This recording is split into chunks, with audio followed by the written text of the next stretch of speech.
Hey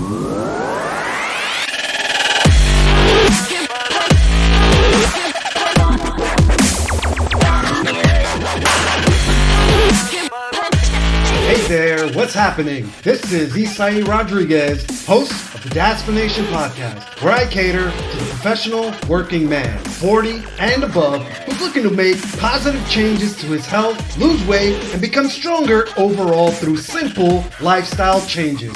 I'm here to share inspiration, tips, and proven lessons that I've personally learned and lived through in my 40 plus years on this beautiful blue planet.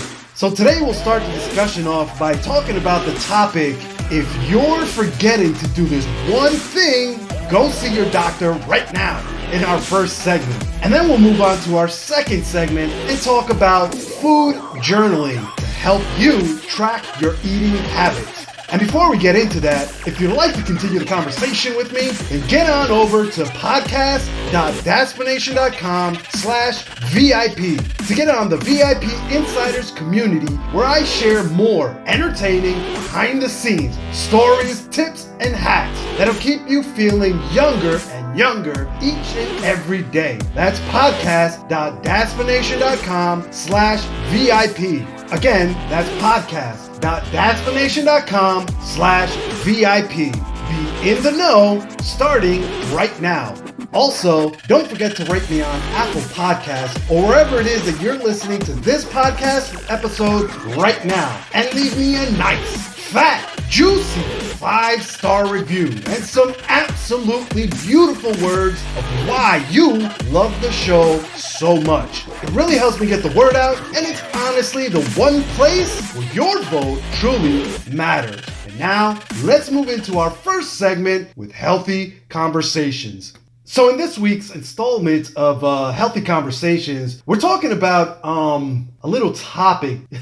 So like if you're forgetting to do this one little thing, then these might be signs that you need to go see your doctor right now.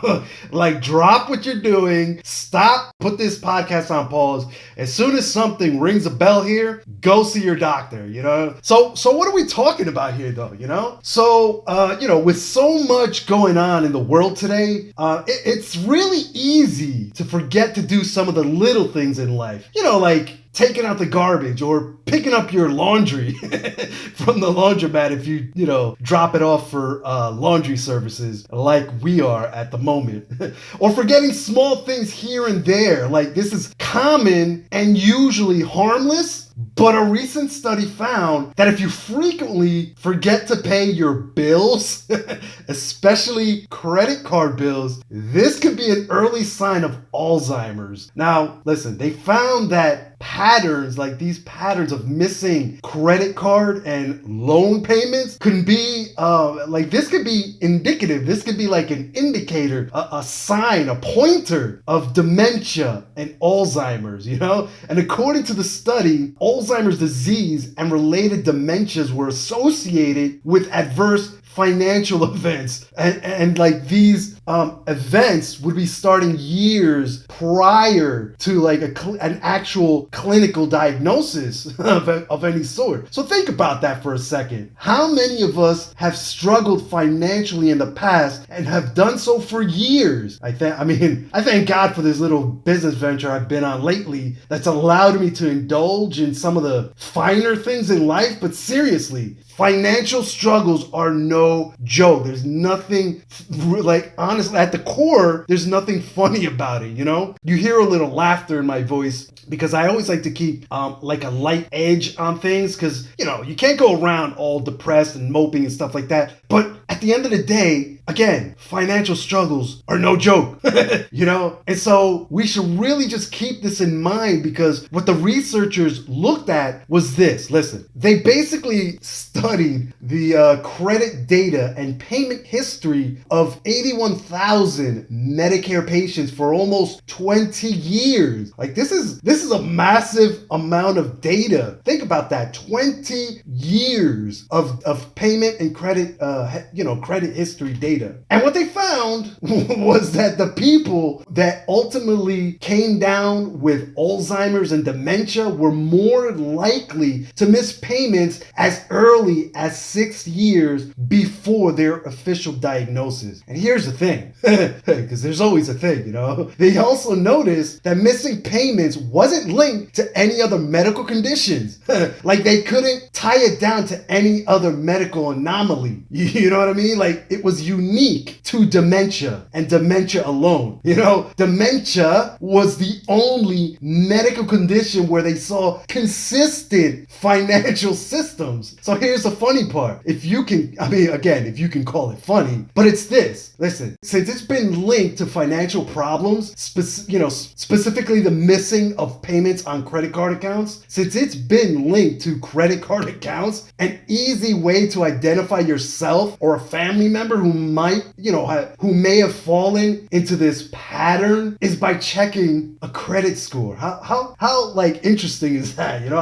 I really found this interesting that you could keep an eye on your credit score and that it could potentially point to dementia, because according to the study, missing payments led to subprime or, not so good credit scores in many of the patients. And it did so about 2.5 years before they were even diagnosed. Now, of course, missing payments is not the only early indicator of Alzheimer's disease, but, it can be one of the indicators. You know what I mean? So, here are a few others. So one of the others is, losing your sense of smell. If you notice you're losing your ability to smell things, you might want to let your doctor know. Because losing your sense of smell can be a symptom of Alzheimer's. We should also realize that a loss of your sense of smell could also be a symptom of COVID, and these days, with COVID still on our backs,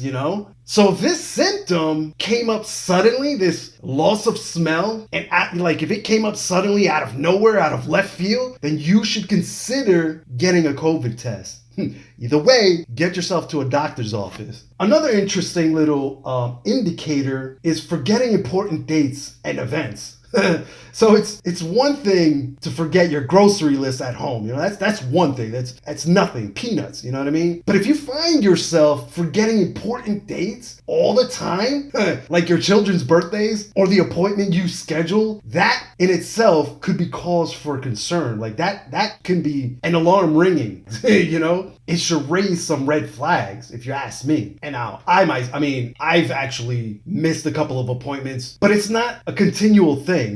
I know I'm busy at the moment, and when I was supposed to schedule the appointment and put it in my calendar, maybe I didn't, so I'm missing appointments because of that. That's my own, I guess, lack of responsibility. I don't know. But listen, here's another indicator is having trouble solving basic problems, So if someone is struggling to solve simple things that are generally easy for others like yourself to solve, this in itself can also be a sign to get yourself to a doctor or your loved one or whoever it is that that is struggling. Another pointer right here, forgetting the names of everyday objects. So here's another good one. If someone is stumped on what to call a toothbrush or a cup or a teaspoon or anything like that, common objects, common everyday things, a comb, a brush, pants, anything like that, you should let someone know. This forgetfulness, this not being able to remember things like that can be related to Alzheimer's. Another pointer, something to keep in mind.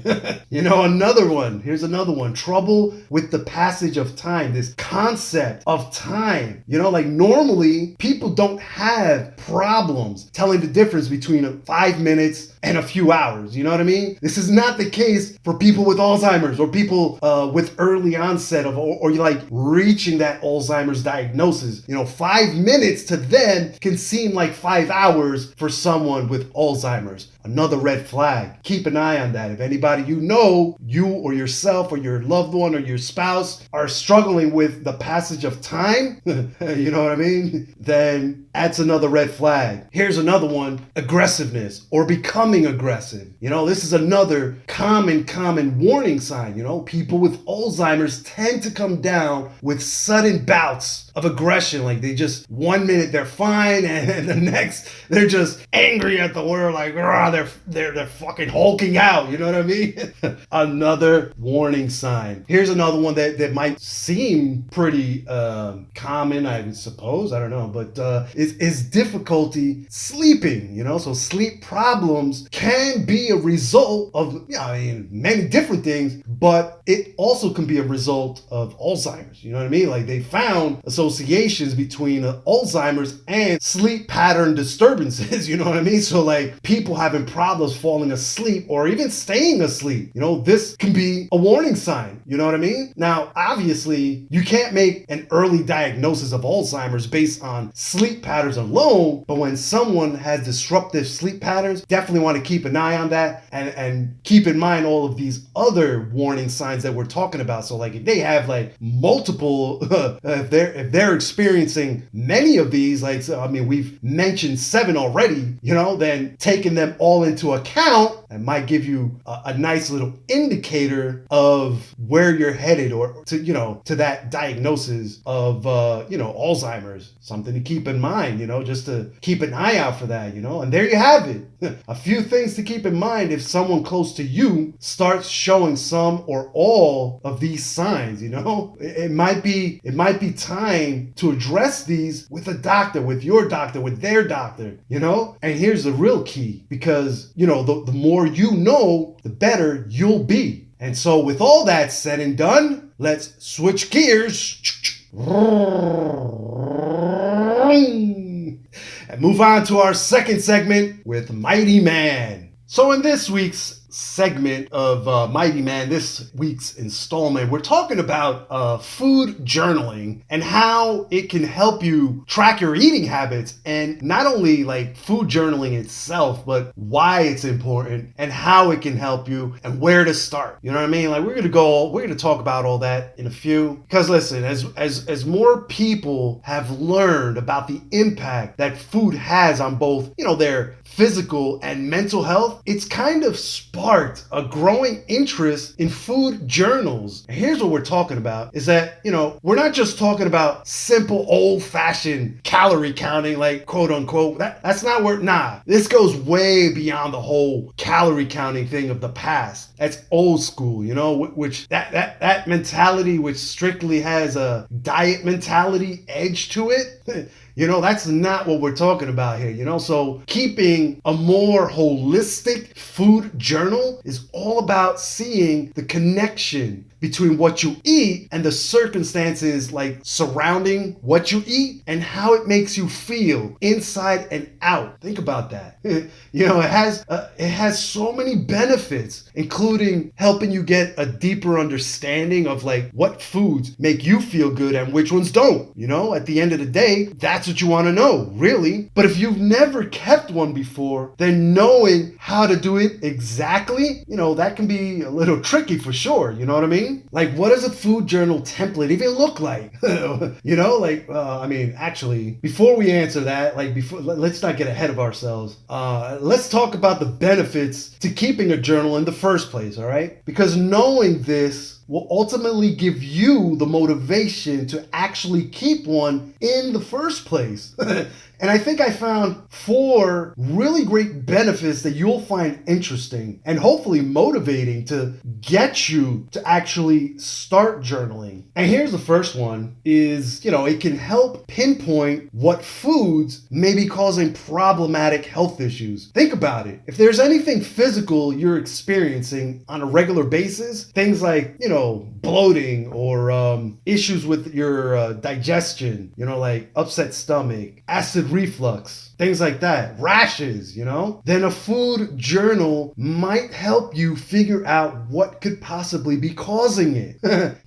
Lots of times we think we know what we eat, but what we don't realize, we don't know the half of it. A food journal is like a mirror that really reflects what you're putting into your body day in and day out. It's essentially a log of everything, but not just everything you eat, but everything you feel immediately after and maybe later that day or evening. And over time, you might notice certain patterns. So for example, you might realize that you always feel bloated after drinking kombucha, a sign that the carbonation might be too much for you, Or you might notice that your skin looks blotchy after eating gluten or dairy. This can be indicative of you having an intolerance to it. And if you're experiencing any specific physical health problems, obviously, first talk to your doctor, again, obvious. But your food journal can be an excellent little tool to bring you to your appointment. It can really help pinpoint or even rule out any potential culprits. Another little benefit that comes with food journaling or journaling in general is that it shows how food can be impacting your mental health.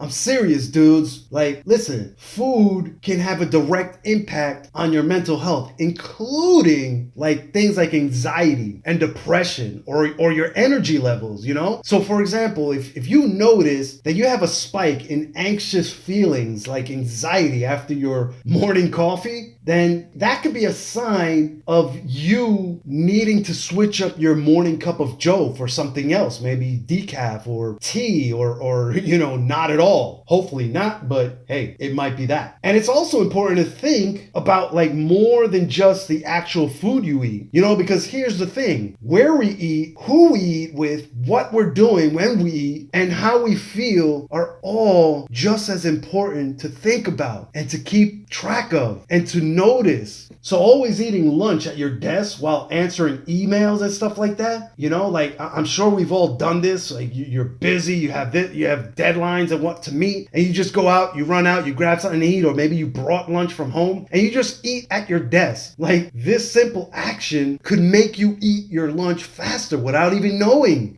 faster than you normally would when you're not at your computer. But you wouldn't notice if you're not actually documenting it in a journal. You know what I mean? And this little insignificant detail, or what may seem as insignificant, can actually be impacting your body's digestion and throwing it basically all out of whack, And if you're documenting this, you might catch that oh shit, look, check this out. On Tuesday or whatever, I was busy and I ate at my desk, and later on that evening I had, an upset stomach, or these little patterns you might find in the long run, at the end of the week when you're reviewing your data. You know what I mean? And that's basically what we're doing here. You're just collecting data so that you can make intelligent decisions later on with your health. You know what I mean? And here's another tip of why you should keep a food journal, is that they paint a picture of what makes you feel good,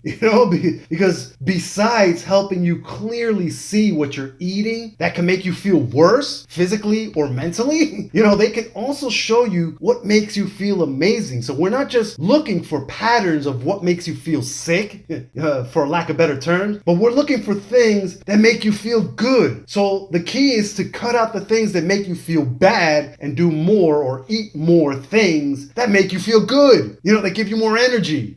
You know what I mean? These little tidbits, these little, again, what may seem to be insignificant at the time of doing it, can actually add up to you feeling super amazing and just uber ready to take on the world. You know what I mean? So for instance, let's say you made a smoothie and it was, the first one you ever made that actually didn't leave you feeling hungry, 20 minutes later. That's definitely worth writing down, so that you remember what was in it, and how it made you feel. How did you prepare that? How did you feel when you were preparing it? What frame of mind were you in? Were you happy? Were you not happy? How did it feel in your stomach when you drank it? How did it make you feel an hour later? Just keep this in mind and just jot down little notes. And the fourth little reason here why you should keep one is that, again, like we mentioned earlier, it's a tool that you can bring to any health expert that you're visiting. It can be really helpful to bring your journal to a doctor's appointment, as a way to point to or like eliminate any connections to foods that may be negatively impacting your health. It can also be helpful to share your journal with a registered dietitian or a nutritionist, or a health coach or anything like that, a trainer, because you have to remember that at the end of the day, they've got a more trained eye. They might make a connection with some of these items that you'd never think about. like something that you would have never connected. Like they may see things that your eye would not catch. The more information that they have about you, the better the care that they can provide to you, And right about now, you might be asking yourself, okay, that's all good and whatnot, but what do you actually log in a food journal? Well, let me tell you, that's a great question. And this is a question I've asked myself. And so obviously you're going to start off with what you're eating and drinking. Like you have to figure out and write down what you're eating, obviously, and what you're drinking, times, things like that. Then you'll want to think about like how you're feeling before you eat or drink. Like, are you feeling happy? Again, are you feeling sad, lonely, stressed, busy? Like what exactly are you feeling before you eat or drink? You'll also want to know where you're eating. Are you eating at home? Are you at work? While walking? In the car? Are you in the car driving? Eating a burger because you have no time? How do you feel? Again, how does that make you feel? Who are you eating with? Things like that. Are you eating alone? Are you eating with your spouse? Are you eating with a coworker? How is that making you feel? Are you happy at the moment? Are you upset? These questions might sound redundant, but that's the point. You have to create a baseline so that you can notice when something spikes. You know what I mean? So like if you were to graph these on some graph paper or whatever, Excel, I don't know. That's what these data points, if you will, are what's going to help you catch the things that are good for you, that are making you feel good, and also the things that are making you feel bad. And lastly, how you feel after you eat. Like this is, I'm not going to say the most important, but this is like the outcome, Like what positive or negative effects do you notice? Do you feel energized? Do you feel tired? Bloated? Were you unable to sleep that night? Things like that. Keep track of how you're feeling after you eat and after you drink. All of this is important to log because again, how you feel is about so much more than what's on your plate. The circumstances surrounding when you eat also matter tremendously. And now we've talked about the why, we've talked about the what. So now we're gonna quickly go into the how. And I've got 3 suggestions on how to keep a food journal, or 3 ways to journal, I should say. And the first is to simply write it out. Seriously, a common way is to keep a food journal in paper form, in a notebook with space, obviously, to log the 5 points I mentioned earlier of what to capture. Another suggestion is to take a photo because listen, sometimes you might not have the time right at that moment to write everything down, or maybe you don't have, your notebook with you, but I guarantee that you got your smartphone with you. You're probably listening to me right now on your smartphone, right? You might even be taking notes on your smartphone right now. So listen, you can take a photo right then and there. Like maybe you're out to dinner with friends, eating during a work meeting, or you simply don't want to do it right then and there, like take the notes. In those cases, you can take a picture of your meal so you can answer the prompts later, because to be honest, it's actually always recommended to take a photo anyway, because sometimes nothing is clearer, nothing is more clear than a photo. I mean, the phrase "a picture is worth 1,000 words" is literally so true, and there's a reason for that. So take the photo of what you're eating to remind you later on when you actually do document it. And the third suggestion is to use an app. again, your phone is always with you. So again, there's apps that make this whole keeping of a food journal, like they make it super simple and easy, like a snap. And again, all you need is your phone. So Food View is one app that's free and also allows photos to be uploaded. So you get the actual logging ability to take your notes and what you're eating, and you can tie it to a photo. You can easily take a photo right from the app. Here's another one, is Dining Note. Like, this is another free app, and it has like a no frills way to journal about meals and your movements and all that stuff. And if that's something that you also want to add into your journal, then this app, this Dining Note, makes it super simple. And again, since it's on your phone, it's an app, it's always with you. And so here's the bottom line with all of this, is that food journals should be personal above all else. So put something together that works for you. Most importantly, it should make you feel better, not worse. They're not meant to make you feel guilty or shame about anything that you eat. That's not what we're after. They're meant to be a tool that's used to help you determine what makes you feel your best. Again, we're trying to catch the things that make you feel shitty so that you can cut that shit out of your diet, out of your life, those routines, those things that you do that aren't making you feel good, and do more of the things that do make you feel good, so that at the end of the day, you're living a better life. And so with all that said and done, that's it, you guys. That's my show for today. I hope you found some valuable information here. And if nothing else, I hope I've entertained you for a few minutes and was able to bring a little manly sunshine to your day. Thanks for taking some time out of your day to listen to me. It's very much appreciated.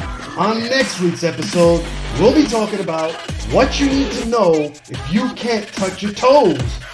So you definitely don't want to miss out on that if you can't touch your toes. And if you'd like to continue the conversation with me, then get on over to podcast.gasmanation.com/VIP to get on the VIP Insiders community, where I share even more raw behind the scenes stories, tips, and hacks that'll keep you feeling younger and younger each and every day. That's podcast.gasmanation.com/VIP. Again, that's podcast.gasmanation.com/VIP. Be in the know starting right now. Also, don't forget to rate me on Apple Podcasts or wherever it is that you're listening to this episode right now. And leave me a nice, fat, juicy 5-star review and some absolutely beautiful words of why you love the show so much. It really helps me get the word out, and it's honestly one place your vote truly matters.